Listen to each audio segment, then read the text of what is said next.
In early 2023, it was announced at the conclusion of the racing season, Rockford Speedway would close its doors for good and be torn down for redevelopment. Rockford didn't have bad attendance, the racing there was actually phenomenal, and they had no problem filling seats. But the land it sat on was worth more than the facility could ever bring in during any single year. With real estate developers falling over themselves to throw millions of dollars at the track owners and operators, and their profit margins getting narrower with each passing year, the difficult decision was made to let Rockford Speedway go out with dignity, and they absolutely blitzed their 2023 schedule with events. So knowing that I'd never get another chance, I took some time off work and flew up to Illinois to watch one of the last shows at the historic track.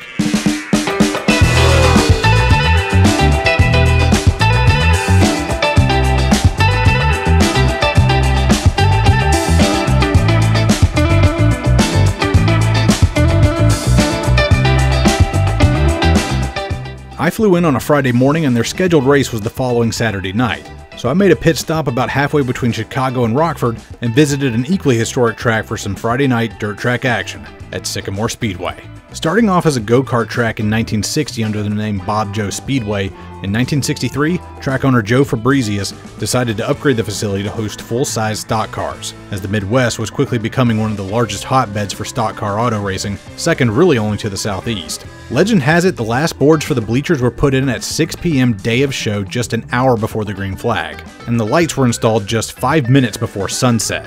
Tickets were sold by track workers using flashlights, and the bathrooms were just outhouses put up at the last second. The concession stands only sold hot dogs because the owner simply didn't have any money left at that point. But 800 people showed up to the inaugural race, and apparently they liked what they saw. The track's been going strong ever since. In 1970, Bob Joe Speedway was renamed to Sycamore Speedway to capitalize on the name of the rapidly growing town nearby. Both then and now, the Speedway has two configurations with a cut-through turn, making a slightly shorter track layout for four-cylinder cars and midgets. The full track length is used for super late models and sprint cars, but because of that cut-through turn, that means turns 3 and 4 are relatively flat compared to turns 1 and 2, making an interesting challenge for any driver looking to tackle the 60-year-old track. As such, the track's bread and butter has always been stock cars and late model events. Despite the surrounding areas of Chicago exploding into another bustling real estate market, the track is still tucked away into vast farmland, same as it ever was. However, that doesn't mean that there isn't anything to do before or after the races, though. Right on the track property at the corner of Old State Road and Highway 28 is Winter's Bar and Grill, which is a pretty chill little dive that I'm sure some post-race beef has been squashed at more times than the owners can count. And across the street from the Speedway is Sorrento's Italian restaurant. Not a bad selection for being pretty far away from the hustle and bustle of the city. That Friday night was Pure Stock Night, which they called their Soccer Stockers, who raced a 25-lap feature supported by compacts and spectator races. And I've got to say, those weekend warriors spare no expense on their paint jobs. The night wrapped up with a demolition derby right in the infield, which is pretty fitting considering what Rockford had in store for me on Saturday. Just to the north of Rockford, Illinois proper, in Loves Park, sits Rockford Speedway. Built in 1947 by Stanley Ralston and 6 other principal investors, the track actually predates the creation of NASCAR, and its old age shows in its construction. At just a quarter-mile long, it was originally built for smaller, more nimble midget cars, but the modifieds that were popular in the late 40s built on pre-war chassis found a home at the facility too. Unlike many other tracks of the time though, this speedway was paved right on the outset and featured 22-degree banks in the turns. Despite its tight confines, the track was fast, and as stock cars progressively got bigger and better over the years, Rockford remained a popular Midwestern short track throughout its entire history. By 1966, Hugh Deary had bought enough shares of the track to outright buy it out, and his family has been running the venue ever since. Because the track was more or less eyeballed and not designed by professional engineers, its lumpy and awkward design means that drivers run a line about in the middle of the track in the corners, and then slide up on the straights hoping the 8-degree banks on the straightaways will catch them. It honestly kind of reminds me of a micro version of Salem Speedway, where there's about a groove and a half to work with, but unfortunately no one starts the race with half a car. This leads to fantastic racing, and that Saturday night, every single race was a banger. No matter if it was street stocks, 4-cylinder cars, or late models, every single division put on one hell of a show. I could tell why that track had lasted as long as it did. Although it never hosted a NASCAR Cup Series race, many NASCAR drivers have come through Rockford on their way up to the big leagues. It's right smack dab in the middle of the vibrant Midwest short track scene. And its year-end event, the National Short Track Championship, is where legends are born. Ramo Stott, Dick Trickle, Mark Martin, and Tim Fedewa all won that 200-lap main event well before they moved into NASCAR. And the guy who practically owns the keys to the joint, Steve Carlson, has won the Natty a record 8 times, including 7 times just spanning from 1992 to 2000. And the amenities at the track are incredibly good for just a local short track. There's tons of food and drinks at reasonable prices, sit-down restaurants, 2 bars, and a gift shop. And I'm not talking about some little dinky trailer that you walk up to like at most short tracks, but a whole real deal walk-in store. And racing isn't the only thing Rockford has to offer. They do tons of car shows and concerts. Back in 1980, they even hosted Black Sabbath and others on their nationwide tour.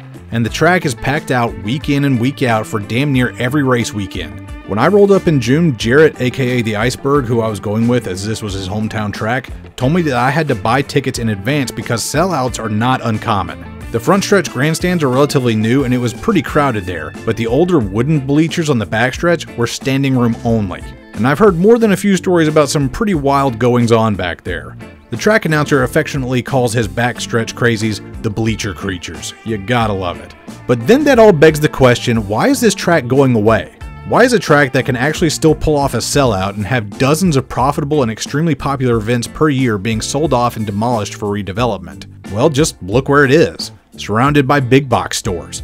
Love's Park has turned into, you guessed it, a booming real estate market. Rumor has it that Walmart is looking to buy up the land, and some surrounding properties have already been sold and closed down for good. The problem with Rockford Speedway and many other tracks like it is not that they can't turn a profit, but whatever money they can make per year is absolutely dwarfed by the value of the land the facility actually sits on. The problem with real estate is that it only ever goes up in value because there's only so much land to go around.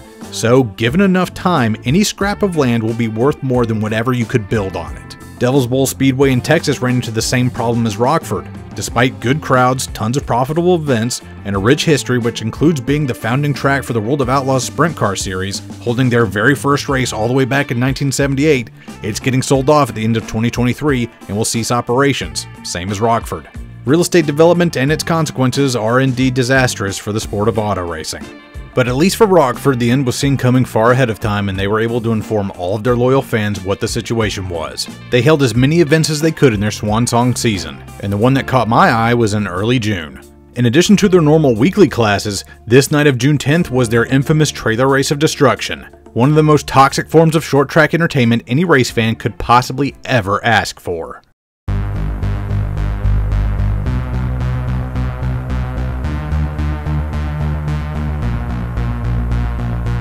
Rockford didn't invent the trailer race, but they certainly did popularize it. It's essentially a rolling demolition derby with just one objective: be the last truck and trailer combo standing at the end of the night. There's no time limit, no lap limit, or even a set distance. As a matter of fact, rolling around the track is more of a suggestion than anything. They don't actually log laps or even have transponders on the trucks. The vehicles some of these people come up with are straight out of a Mad Max film, and the trailers are equally absurd. There's tons of old RVs being sacrificed, U-Haul trailers being pulled by non-roadworthy work vans, and one guy even hauled a jacuzzi tub on a trailer complete with it being filled to the brim with water. The rolling demo derby only stops for a fire or a flip, but other than that, it's just a battle royale that only ends when a lone survivor stands atop the debris and hoists the trophy. RVs are quickly targeted for their size, and insulation and broken door frames litter the track within a few minutes. As the quote-unquote race goes on, more and more debris is thrown onto the track as competitors are whittled down. Before long, the track surface isn't even navigable and guys are mostly just using the grass in the infield to get around. But that gets churned up and eventually Rockford turns into a de facto dirt track with an obstacle course made of vehicular carcasses thrown in. I would say it's just random mindless chaos, but the same guys keep winning every year, so there must be some method to the madness. But for the life of me, I couldn't tell you what that was, and I don't even think the winners could either. At the end of it all, there was so much junk on the track you couldn't tell where the pavement ended and where the dirt began. I don't even want to think about how long the cleanup effort takes the Sunday after, but it probably involves a bulldozer and a dump truck. And so there it is, a night I will remember until my dying day. Great short track racing, tons of rabid fans, and all of it capped off with one of the greatest demolition derbies one could ever hope to witness. Unfortunately, nothing lasts forever, and Rockford will have to go off into that long good night like so many other great tracks that have come before it. If you haven't already, definitely hit up your local short track while you still have a chance. The way real estate works these days, it could be sold off right under your nose before you even realize it. Trust me, nobody knows what that's like more than me. I want to thank the Iceberg and his family for their hospitality that weekend, and especially Jared himself for suggesting the trailer race weekend in the first place. Also, a huge thanks and a shout out to Misfit Productions.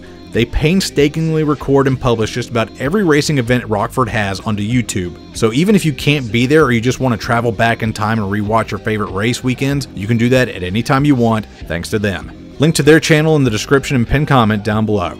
Anyway, I'm Slapshoes, thanks for watching, and until next time, keep your local short track alive, and y'all take it easy. He's got the helmet off, he can hear you. How about it for Mean Dan Green? The winner of the